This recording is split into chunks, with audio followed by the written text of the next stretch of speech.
हिमाचल प्रदेश के डिस्ट्रिक्ट कांगड़ा के रहने वाली विनीता जी की जान चली जाती है एक प्रेत आत्मा की वजह से। आई नो सुनने में थोड़ा सा अटपटा लग रहा होगा, हो सकता है आप में से बहुत सारे लोग इसको मजाक भी समझे, लेकिन जब आप ये पूरा इंसिडेंट सुनेंगे तो आपके भी रोंगटे खड़े हो जाएंगे। आपको अपने कानों पे यकीन नहीं होगा। हिमाचल प्रदेश, जिसको देवभूमि कहा जाता है, पहाड़ों से घिरा हुआ एक ऐसा प्रदेश जिसको देखने के लिए बाहर से लोग आते हैं, लेकिन लोग जानते नहीं कि पहले के टाइम में इस हिमाचल में बहुत सारे राज दफन थे। कुछ ऐसी भयानक चीज़ें भी अक्सर हिमाचल प्रदेश के कुछ गांव में होती थी, जो सुन के आज भी लोगों की हालत खराब हो जाती है। आज का इंसिडेंट भी कुछ इसी तरह का है। इंसिडेंट थोड़ा पुराना है, लेकिन इतना भयानक कि किसी के भी होश उड़ा दे। तो चलिए शुरू करते हैं। Hi and welcome back everyone. First of all thank you so much हमारी वीडियोस को इतना प्यार देने के लिए। आपका प्यार इसी तरह से मिलता रहेगा तो हमारी वीडियोस भी इसी तरह से आती रहेंगी। अगर आप जानना चाहते हैं कि आप अपने इंसिडेंट्स कैसे शेयर कर सकते हैं तो वीडियो के एंड तक बने रहें। अब बढ़ते हैं इंसिडेंट की तरफ। आज का इंसिडेंट हमारे साथ शेयर किया हिमाचल प्रदेश के डिस्ट्रिक्ट कांगड़ा के रहने वाले मिट्ठू जी ने। मिट्ठू जी ने बताया कि ये इंसिडेंट उनके नाना जी ने उनके साथ शेयर किया था। इंसिडेंट काफी पुराना है, जो कि उनकी मामा की फैमिली वाली साइड हुआ था। उन्होंने बताया इस इंसिडेंट की शुरुआत हुई थी 1983 के बाद से। इस समय तक उनके नाना जी के 6 बच्चे थे, जिसमें 4 लड़के थे और 2 लड़कियां थी। उनकी माँ सुनीता भी उन्हीं में से एक थी। उनकी एक छोटी बहन थी जिनका नाम था विनीता। आजकल के बच्चों की जिंदगी जिस तरह की होती है, उस समय के बच्चों की जिंदगी वैसे बिल्कुल भी ना हुआ करती थी। मतलब कि आजकल जैसे बच्चे फोन में घुसे रहते हैं, उस समय के बच्चे एकदम अलग थे। मतलब ज्यादातर वो आउटडोर ही रहते थे। बाहर गेम्स खेलना, अपने जानवरों के साथ घूमना या फिर घर के कामों में अपने माँ या फिर पिता का हाथ बटाना, इस तरह का उस समय का टाइम हुआ करता था। मिट्ठू जी ने बताया उस समय जो उनकी मामा की फैमिली थी, वहां पे भी कुछ इसी तरह की चीजें हुआ करती थी। मिट्ठू की जो नानी थी वो अक्सर अपने बच्चों को स्कूल भेजने में बहुत बिजी रहती थी। स्कूल भेजने के बाद उनके खाने के काम, इसी तरह से रसोई के काम लगे रहना, और कभी भी उनको फ्री टाइम मिलता ही नहीं था। बाजार बहुत दूर हुआ करते थे, जिसके चलते अगर बच्चों को छुट्टी हो उसी दौरान बाजार जाना होता था। इसके अलावा ज्यादातर उनकी ड्यूटी बच्चों के साथ ही रहती थी। बच्चों के साथ ही वो बिजी रहते थे। लेकिन 1983 का ये एक दिन था जिस समय बच्चों को छुट्टी थी। मिट्ठू जी ने बताया उनकी माँ सुनीता की उम्र इस इंसिडेंट के दौरान 16 साल थी। उनकी जो छोटी बहन थी विनीता, उनकी उम्र 8 साल की थी। इस दौरान मतलब ये जो छुट्टी वाला दिन था, उस दिन जो सुनीता की माँ है वो प्लान करती हैं मार्केट जाने का, कुछ जरूरी चीजें लेके आने का। वहीं जो सुनीता जी के पिता थे वो अपने बैलों को लेके खेतों में चले जाते हैं खेत जोतने के लिए। और इसके अलावा जो उनके 4 भाई थे, चारों एक साथ ही खेलते थे, एक साथ ही रहते थे। इनफैक्ट गांव के कुछ और लड़के भी थे जिनके साथ उनका उठना बैठना था, खेलना कूदना था। इसी के चलते वो अपनी बकरियां लेके चले जाते हैं जंगल की तरफ, चारों एक साथ। अब घर पे थी सुनीता और उनकी छोटी बहन विनीता। बच्चे भी अपने माँ या फिर पिता के साथ जिद नहीं किया करते थे उनके साथ मार्केट जाने की, क्योंकि फैमिलीज उस दौरान फाइनेंशियली इतनी स्टेबल नहीं थी कि बच्चों के लिए कुछ खाने के लिए ले सके, कुछ खिलौने ले सके। इसी के चलते बच्चों को अक्सर घर पे ही छोड़ दिया जाता था। ऐसा ही कुछ इनकी फैमिली में भी था। खैर, तो जैसा मैंने आपको बताया, अब घर पे थी सुनीता और विनीता। अब सुनीता जी तो घर का मैक्सिमम काम संभाल लेती थी। इसी तरह का ये दिन था, गर्मियों का दिन था। दोपहर के लगभग 2 बजे के आसपास का टाइम होगा जब विनीता, जो कि 8 साल की थी, उनको शौच के लिए जाना था। लेकिन इस दौरान जो ज्यादातर गांव होते थे हिमाचल के, वहां पे टॉयलेट्स वगैरह नहीं बने होते थे। इसी के चलते ज्यादातर लोग बाहर ही जाया करते थे। हिमाचल में आपको मैक्सिमम जगहों पे, मैक्सिमम गाँव में इनफैक्ट नाले मिलेंगे जिसमें पानी चला रहता है, और अक्सर लोग पुराने समय में शौच के लिए इन्हीं नालों का इस्तेमाल करते थे। इसी तरह का एक नाला उनके घर से थोड़ी ही दूरी पे था। अब जब विनीता जी को शौच जाना था तो वो खुद इतनी बड़ी नहीं थी कि अकेली जा सके। सुनीता जी अपने घर पे ताला लगाती हैं और विनीता को लेके इस पास ही के नाले पे पहुंचती हैं, जहां पे नाले के बाहर मतलब कुछ झाड़ियां थी जिनके बाहर सुनीता जी बैठ जाती हैं और विनीता को अंदर भेज देती हैं। थोड़ा टाइम लगता है और विनीता फ्री होती है, जिसके बाद जैसे ही वो वापस आने लगी ही थी, अचानक से कुछ होता है। विनीता अंदर किसी से बातें करना शुरू करती है। वो कहती हैं कि चल मेरे घर चल पड़, मेरे घर पे कोई भी नहीं है, वहां पे साथ में खेलेंगे। अब अक्सर आपने सुना होगा या फिर अपनी आंखों के सामने देखा भी होगा, जब बच्चे एक दूसरे से मिलते हैं तो उनको इंट्रोडक्शन की जरूरत नहीं होती है, वो एक दूसरे से शर्माते भी नहीं हैं। उनको बस कोई बच्चा चाहिए होता है सराउंडिंग, वो एकदम से खेलना शुरू कर देते हैं, एकदम से ओपन अप हो जाते हैं। बच्चों के लिए किसी तरह की रिस्ट्रिक्शंस नहीं होती। कुछ ऐसा ही विनीता जी के साथ भी हुआ था इन्हीं झाड़ियों के पीछे। अब ये सारी चीजें सुनीता जी ने बाहर से सुनी, जिसके बाद वो थोड़ी सी भौचक्की थी। वो समझ नहीं पा रही थी कि आखिरकार ये बातें किससे कर रही है। उनको लगता है क्या पता कोई गाँव का बच्चा इसको मिल गया हो। वो झाड़ियों के पीछे जाती हैं और वहां पे देखती हैं, लेकिन विनीता के अलावा वहां पे कोई भी नहीं था। वो आसपास देखती हैं कि कहीं कोई बच्चा आसपास बैठा तो नहीं या फिर यहाँ वहाँ घूम तो नहीं रहा, लेकिन सच में वहां पे कोई भी नहीं था। जिसके बाद वो विनीता से पूछती हैं कि तुम बातें किससे कर रही थी। विनीता उनको बताती है कि वो लड़की जो पीछे खड़ी थी, लेकिन पीछे कोई भी लड़की खड़ी नहीं थी। अब विनीता जी की उम्र सिर्फ 8 साल की थी। हो सकता था उनको कोई वहम हुआ होता। यही चीजें सुनीता जी ने सोची और उसके बाद वो विनीता जी को लेके फटाफट से वापस अपने घर पहुंचती हैं। लेकिन सुनीता जी ने कुछ और भी बताया था इस दौरान मिट्ठू को। उन्होंने बताया कि ये जो कुछ भी हो रहा था, मतलब इस ड्यूरेशन में जब तक वो इस नाले के पास थी या फिर उसके बाद वापस अपने घर आई थी, विनीता में उनको हल्के से चेंजेस नजर आ रहे थे। वो देख पा रही थी कि विनीता थोड़ी सी अलग लग रही है। हालांकि बच्चों में ये बहुत नॉर्मल होता है, उनका कैरेक्टर चेंज होना या फिर किसी भी बच्चे को देखें तो उनसे इंस्पायर हो जाना, लेकिन फिर भी कुछ हद तक ये गड़बड़ लग रहा था। उन्होंने फिर भी इन चीज़ों पे इतना ध्यान नहीं दिया क्योंकि उनका फोकस था घर के कामों पे, जो कि उनकी माँ उनके लिए छोड़ के बाजार गई थी। सुनीता जी विनीता को अपने साथ ही वापस घर लेके जाती हैं, जिसके बाद घर पहुंचने के बाद वो फिर से घर के काम में लग जाती हैं। थोड़ी देर के बाद विनीता को नहलाया जाता है, जिसके बाद उनको सोने के लिए भेज दिया जाता है। मतलब दोपहर का, ये गर्मियों का स्पेशली 3 से 4 बजे के बीच का टाइम। इस समय अक्सर बच्चों को सुला दिया जाता था पहले, क्योंकि पहले के बच्चे सुबह बहुत जल्दी उठ जाते थे। अपने माँ बाप का काम में हाथ बटाना या फिर जानवरों को बाहर लेके जाना, ये सारे काम बच्चे ही संभालते थे। कभी कभार तो इसीलिए बच्चे दोपहर में भी सोते थे। ऐसा ही कुछ होता है। सुनीता जी क्योंकि काम करने वाली घर पे अकेली थी, वो काम संभाल रही थी और विनीता जी को फ्रेश करके सुला दिया जाता है। लेकिन थोड़ी ही देर होती है, सुनीता अपने काम में बिजी थी कि अचानक से उनको कुछ अजीब सी आवाजें सुनाई देती हैं उस कमरे से जहां पे विनीता सो रही थी। अब शुरू में सुनीता जी को लगता है कि शायद उनको कोई वहम हो रहा है। उन्होंने इन आवाजों को इग्नोर कर दिया, लेकिन थोड़ी देर होती है फिर से उसी तरह की आवाजें आनी शुरू हो जाती हैं। अब घर पे ना कोई टीवी था, ना कोई मोबाइल फोन था जिससे बच्चा एंटरटेन हो सके या फिर किसी तरह की अजीब सी आवाज आ सके। हर तरफ से यही पॉसिबिलिटी थी कि ये कोई इंसान है जो घर के अंदर से इस तरह की आवाजें निकाल रहा है। सुनीता जी थोड़ा डर भी जाती हैं। घर पे अकेली ही थी और उनको हिम्मत नहीं हो रही थी घर के अंदर की तरफ जाने की, क्योंकि उन्होंने पहले भी नोटिस किया था जो विनीता थी वो थोड़ा सा वियर्ड बिहेव कर रही थी। खैर, क्योंकि वो घर की बड़ी थी, अकेली थी घर पे, हिम्मत करती हैं, कमरे की तरफ जाती है।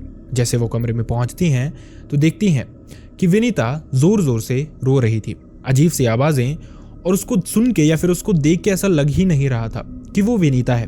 वो बच्चा जो 8 साल का उनके घर पे रहता है, सुनीता की हर बात को मानता है, सुनीता के साथ ही हर काम करता भी है। मिट्ठू ने बताया कि इसके बाद सुनीता जी ने बहुत कोशिश की अपनी बहन को उठाने की, लेकिन उसकी नींद खुल ही नहीं रही थी। ऐसा लग रहा था जैसे किसी चीज ने उसको पजेस कर लिया है। कोई चीज इस नाले पे शायद उस पे बहुत हावी हो गई थी, जिसके बाद जितना वो कोशिश करे विनीता को उठाने की, विनीता उतना ही नींद में चली जा रही थी। और अचानक से उन्होंने नोटिस करना शुरू किया कि वो अपने बेड पे कभी कभार उठ के बैठ जाए और कभी कभार फिर से लेट जाए। ये सब कुछ ऐसा लग रहा था जैसे विनीता खुद नहीं कर रही हैं, बल्कि कोई करवा रहा है। कोई एक्सटर्नल फोर्स है जो उनको ये सब करने पे मजबूर कर रही है। ये जो मंजर था ये बहुत भयानक था उनकी फैमिली के लिए। वो समझ ही नहीं पा रहे थे हो क्या रहा है, लेकिन अचानक से देखते देखते सुनीता जी के सामने विनीता जी दम तोड़ देती हैं। ये बात जैसे ही फैमिली को पता चलती है, कोई भी एक्सेप्ट ही नहीं कर पा रहा था ये चीज़ें। मतलब कि भूत प्रेत, छलावा, इस तरह की चीज़ों के बारे में अक्सर लोग जानते थे, लोगों को पता था, ब्लैक मैजिक वाला एंगल भी लोग जानते थे, लेकिन इस तरह का कुछ भी अपनी नज़रों के सामने होता उन्होंने कभी देखा ही नहीं था। वहीं जब वो सुनीता से पूछे तो सुनीता जी उनको बार बार यही बता रही थी कि नाले में जब वो गई थी वो किसी से अंदर बातें कर रही थी, लेकिन अंदर कोई भी नहीं था। जब मैंने उससे पूछा तो उसने बताया कि वो बच्ची जो पीछे खड़ी है, लेकिन कोई पीछे बच्ची नहीं थी। अब बच्चों का कोई एंगल भी नहीं था इस तरह का गांव के आसपास भी कि इमेजिन किया जा सके या फिर सोचा जा सके कि आखिरकार अगर किसी बच्चे की आत्मा है, बच्चे का प्रेत है या फिर कोई इस तरह की शैतानी शक्ति है तो वो आखिरकार आई कहां से। घर वालों ने जैसे तैसे इस चीज को एक्सेप्ट कर लिया क्योंकि फैमिली का एक मेंबर इस दुनिया से जा चुका था। वो बहुत मुश्किल से ये सब कुछ एक्सेप्ट कर पा रहे थे, धीरे धीरे मूव ऑन कर ही रहे थे। लेकिन फैमिली जानती नहीं थी ये सब कुछ खत्म नहीं हुआ है विनीता के साथ, बल्कि अभी बहुत सारी भयानक चीजें हैं जो उन्होंने फेस करनी है। मिट्ठू ने बताया उनके सबसे छोटे वाले मामा जिनकी उम्र 10 साल थी, उनका नाम था तिलक। जैसे ही फैमिली में चीजें नॉर्मल हुई थी, फैमिली धीरे धीरे रिकवर कर पा रही थी, ये जो तिलक नाम के उनके मामा थे उनके साथ कुछ अजीबोगरीब सी भयानक चीजें होनी शुरू हो जाती हैं। और कहीं ना कहीं अगर सब कुछ देखा जाए तो काफी हद तक रिलेटेबल भी लगता था। जो कुछ भी विनीता के साथ हुआ था वही चीजें तिलक के साथ भी होनी शुरू हो गई थी। मतलब कि रात को अचानक से सोते सोते वो चीखना और चिल्लाना शुरू कर देते थे। वो अपनी माँ यानी कि मिट्ठू की नानी के साथ सोया करते थे और सोते सोते अचानक से रात को उठ जाते थे, चिल्लाते हुए, रोते हुए।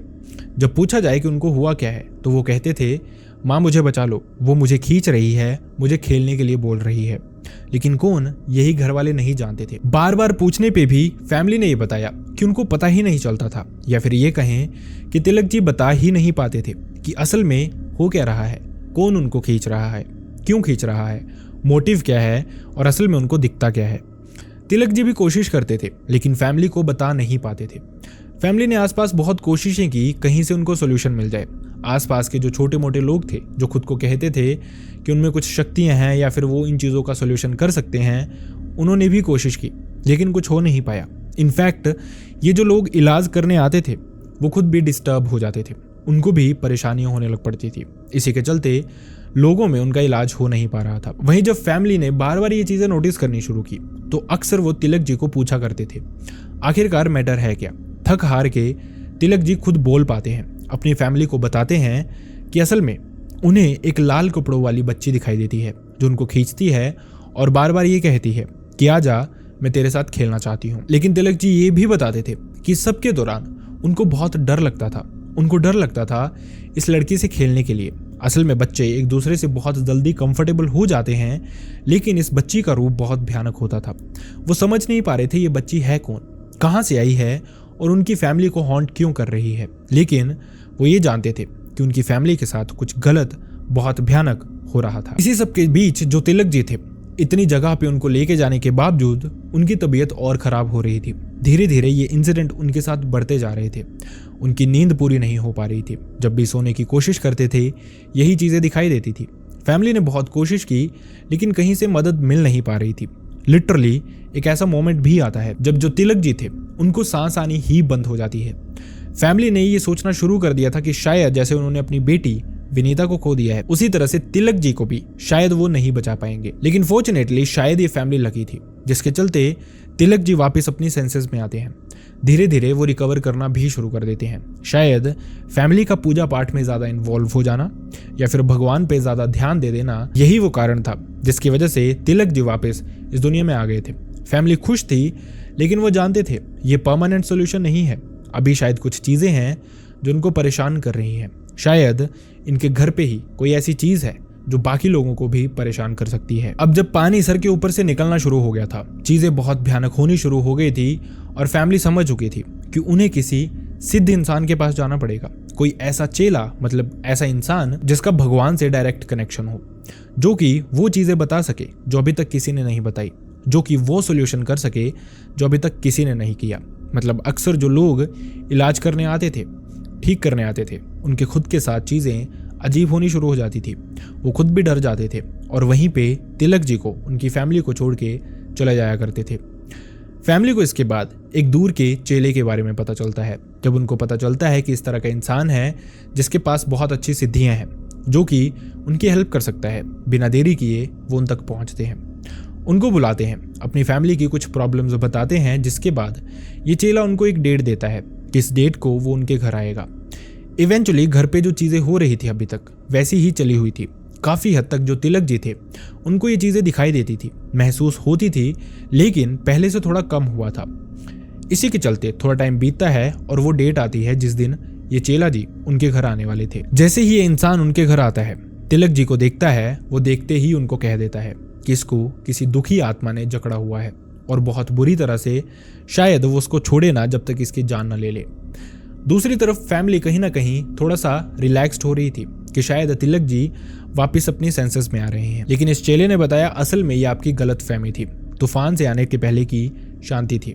हो सकता था कुछ बहुत भयानक होने वाला था, उससे पहले चीजें थोड़ी सी शांत हुई थी। अब इसके बाद जो ये चेला उनके घर आए हुए थे वो उनके घर पे थोड़ी देर घूमते हैं, आसपास देखते हैं और उसके बाद कुछ फैमिली को बताना शुरू करते हैं। अपना एक आसन वो बनाते हैं बैठने के लिए, जहाँ पे कुछ चीज़ें ड्रॉ करते हैं और वहीं पे ध्यान लगाते हैं। उसके बाद बताना शुरू करते हैं।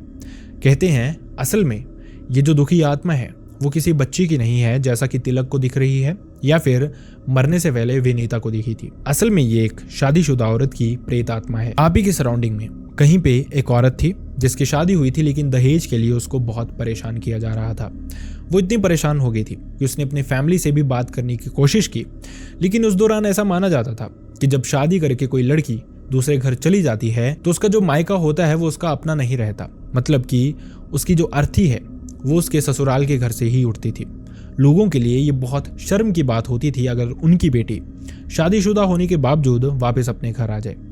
इसी के चलते शायद उसने वापस अपने घर पे बात करने की कोशिश की थी, घर वालों ने अलाउ नहीं किया, उसको ये दुख भोगने के लिए वहीं पे छोड़ दिया। इसी के चलते उसने अपनी जान ले ली थी। और जब जो उसके ससुराल वाले थे वो नहीं चाहते थे कि इस तरह की कोई भी पुलिस की उनको प्रॉब्लम्स आए, इसी के चलते उन्होंने इस लाश को उसी नाले के आसपास कहीं दफना दिया था जिस नाले में विनीता और सुनीता गई थी। और इसी वजह से शायद विनीता के साथ ये चीज़ें होनी शुरू हुई थी, क्योंकि शायद वो उसी एरिया में चली गई थी पर्टिकुलरली जहाँ पे इस लाश को दफनाया गया था। और ये इंसिडेंट हुआ भी उसी दौरान था जिस दौरान विनीता के साथ ये चीज़ें होनी शुरू हुई थी। और उन्होंने ये भी बताया कि ये जो प्रेत आत्मा है ये बच्चा बन के बच्चों के सराउंडिंग इसीलिए आ रही है ताकि वो ईजिली बच्चों को अट्रैक्ट कर सके। बच्चे बच्चों से ही अट्रैक्ट होते हैं और यही चीज़ विनीता के साथ हुई और यही चीज़ अब तिलक के साथ भी हो सकती है अगर आपने सॉल्यूशन नहीं करवाया तो। मिट्ठू ने बताया उनकी फैमिली जानती थी, उनके सराउंडिंग में ऐसे लोग थे जिनके घर पे ऐसी चीज़ें हुई थी, लेकिन उस दौरान इन चीज़ों को इतना सीरियसली नहीं लिया जाता था। बहुत सारे ऐसे इंसिडेंट्स थे जिनको छुपाया गया, पुलिस तक ये बात कानों कान पहुंची ही नहीं। और सोशल मीडिया तो खैर उस जमाने में था ही नहीं। आजकल सोशल मीडिया है जो इस तरह की चीज़ों को बहुत वायरल कर देता है, लेकिन पहले के ज़माने में अक्सर इसी तरह से चीज़ों को भुला दिया जाता था। अब ये जो तांत्रिक था या फिर ये कहीं जो चेला था वो उनको एक सॉल्यूशन बताता है और कहता है कि ये घर के मर्दों को ही करना पड़ेगा। ये जो चेला थे इन्होंने बताया कि हमें वेट करना पड़ेगा अमावस्या की रात का। अमावस्या की रात जिस दिन वो वहाँ पे आए थे उससे कुछ ही रातें दूर थी। इसी के चलते वो घर वालों को बताते हैं कि आपको एक चंदन की लकड़ी घर पे रखनी है, इसके अलावा कुछ कीलें घर पे रखनी है। घर वाले ये सारी चीज़ें अरेंज करके रखते हैं। ये चेला वापस अपने घर चला जाता है, लेकिन इस दौरान भी पीछे से जो मिट्ठू के मामा के घर हैं वहाँ पे इस तरह की चीज़ें हो रही थी। क्लियरली पता चल रहा था कि कुछ पैरानॉर्मल एंगल है और शायद ये चीज़ें चाहती हैं कि घर वालों का सॉल्यूशन ना हो पाए। वहीं तिलक जी के साथ उसी तरह के इंसिडेंट, उसी तरह से उनको परेशानी और वैसी ही भयानक चीज़ें दिखना कंटिन्यू रह रहा था। अक्सर वो अभी भी कभी कभार रोते थे रात को, उनको ये प्रेजेंस महसूस होती थी, लेकिन ये चेला घर पे कुछ चीज़ें देके गया था जिसके चलते सब कुछ थोड़ा बेहतर ही रह रहा था। वक्त बीतता है, जैसे तैसे फैमिली में सब कुछ ठीक रहता है। अमावस्या की रात आती है, ये चेला वापस इनके घर पहुंचता है। जो चंदन की लकड़ी उसने मंगवाई थी उस पे वो कुछ मंत्र पढ़ता है, जिसके बाद वो 5 किले लेता है और इस लकड़ी पे उनको ठोक देता है। इसके बाद वो इस लकड़ी पे ही लाल कपड़ा बांधता है, जैसा तिलक जी को और विनीता को दिखाई दिया था इस बच्ची ने लाल कपड़े पहने हुए थे। फिर कुछ मंत्र पढ़ते हैं। ऐसा लगता है ये सारी चीज़ें जब उन्होंने की थी तो वो जो आत्मा थी, प्रेत आत्मा थी या फिर जो कुछ भी था जो उनको परेशान कर रहा था, उसको उन्होंने इस लकड़ी के अंदर ही ठोक दिया था इन कीलों के साथ। उसके बाद उनको बांध दिया था और रात को ही कहते हैं कि घर पे जितने भी मर्द हैं वो इस लकड़ी को लेके जाएंगे, पास के ही किसी नाले में या फिर नदी में बहाएंगे। लेकिन कुछ चीज़ों का आपको बहुत अच्छे से ध्यान रखना है। ये चीज़ें हैं, ना तो आपको जाते समय किसी एक दूसरे इंसान से बात करनी है, ना ही पीछे मुड़ के एक दूसरे को देखना है, या फिर अगर आपको कोई आवाज़ भी आए, कोई डर लगे या फिर महसूस हो कि आपके आसपास कोई है भी, तो भी आपको पीछे नहीं देखना है, आवाज़ तो बिल्कुल भी नहीं निकालनी है। मिट्ठू ने बताया कि उनके मामा जी और उनके नाना जो थे वो साथ में जाते हैं, मामा वो वाले जो बड़े थे। लेकिन इस दौरान भी जैसे ही रात को वो इस नदी की तरफ जा रहे थे, उन्होंने बताया उन्होंने कुछ बहुत भयानक एक्सपीरियंसेस लिए।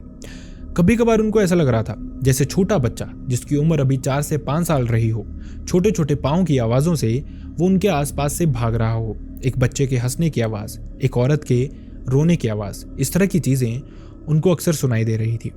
मतलब वो हर चीज़ हो रही थी जो उनको डिस्ट्रैक्ट कर पाए, पीछे देखने पे मजबूर कर पाए।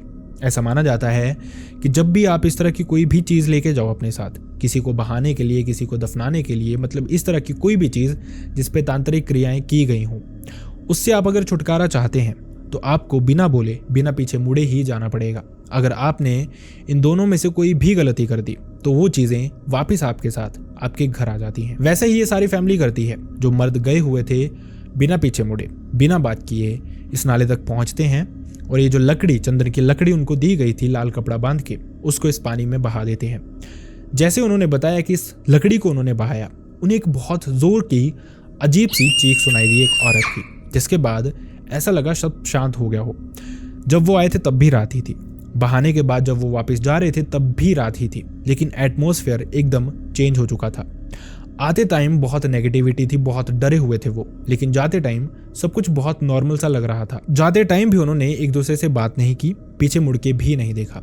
घर पहुंचने के बाद उन्होंने बताया कि उन्होंने क्या क्या भयानक चीज़ें फेस की। खैर सॉल्यूशन हो गया था। इसके बाद से मिट्ठू ने बताया उनकी फैमिली के साथ, उनके मामा की फैमिली या फिर उनकी माँ के साथ कोई भी इस तरह का इंसिडेंट नहीं हुआ। उसके बाद वो सेफ ही रहे, लेकिन उन्होंने कुछ सीख लिया था। जो बुजुर्ग कहा करते थे कि इस तरह की प्रेत आत्माएं एग्जिस्ट करती हैं, वो सच में एग्जिस्ट करती हैं, वो कोई मजाक नहीं होता। आई रियली होप आपको हमारी वीडियो से कुछ सीखने को मिलता हो, एंड आई रियली होप आपको हमारे वीडियोस पसंद भी आते हैं। अगर वीडियोस पसंद आते हैं तो वीडियोस को लाइक करना ना भूलें, चैनल को सब्सक्राइब करके बेल आइकन प्रेस करना बिल्कुल भी ना भूलें, जो कि आप में से लगभग 80% लोगों ने अभी तक प्रेस नहीं किया हुआ। साथ ही आप कमेंट बॉक्स में अपनी स्टेट, सिटी या फिर कंट्री का नाम बता सकते हैं, जिससे हमें मोटिवेशन मिलती है, और आप अपने सजेशंस भी दे सकते हैं। हम कोशिश करते हैं कि पूरे के पूरे कमेंट्स हम खुद से पढ़ सकें और जो भी आपके सजेशंस आ रहे हैं उन पे काम कर सकें। And last but not the least, मैं चाहता नहीं लेकिन अनफॉर्चुनेटली आप में से अगर किसी के साथ भी इस तरह का कोई भी इंसिडेंट हुआ है, आपके साथ, आपके किसी रिलेटिव, नोन, भाई बहन, फ्रेंड या फिर नेबर के साथ, जो आप चाहते हैं मैं यहाँ पे नरेट करूँ, लोगों तक पहुँचाऊँ, जिससे लोगों को कुछ सीखने का मौका मिले, तो आप मेरी मेल आईडी या फिर इंस्टाग्राम दोनों पे शेयर कर सकते हैं। दोनों का लिंक आपको हमारी डिस्क्रिप्शन बॉक्स में मिल जाएगा। और अगर वीडियो आप ये फेसबुक पे देख रहे हैं तो आप अपने इंसिडेंट हमें सीधा मैसेज बॉक्स में भी भेज सकते हैं। सो आई रियली होप आप सब अपना ध्यान रखेंगे। See you next time in next video. Bye bye.